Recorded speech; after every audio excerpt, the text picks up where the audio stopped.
Hi, ako po si Master Hans Kua, isang expert po sa face or aura reading. Alam nyo ba, I've been practicing giving service of face or aura reading.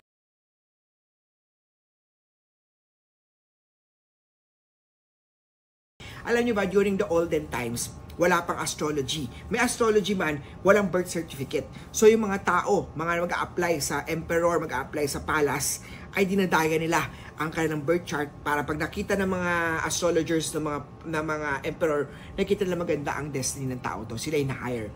Pero dati, hindi siya ganun ka-accurate kasi nga pwedeng idayain yung astrology. Pero meron tayong isang topic dito na pag-uusapan ang face aura reading.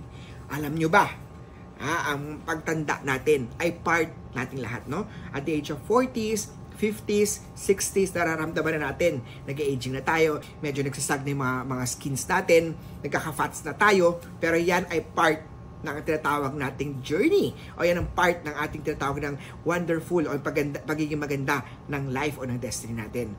Alam nyo ba na ang mukha nyo ay may kinalaman sa energy mo? Kung ang energy mo ay very masungit ka, lagi kang galit, makikita mo yung energy ng mukha mo. Pag nakita ng tao, laging masungit ka na agad. Kung ang mukha mo naman, kung ang ginagawa mo everyday ay lagi kang sismosa, marites, kung mahahanapin mo sa opisina mo sino yung may mali dito, ikaw yung taga-check kung sino may mali dito, yung mukha mo rin magiging ganun. Kung ang mukha mo naman ay very generous, mukha mo lagi kang nagbibigay ng blessings sa ibang tao, yung mukha mo ay mas lalo magiging maamo. May kinalaman po ang mga daily journey, mga ginagawa natin sa sarili, sa kapwa, pag-iisip natin, yung ating energy.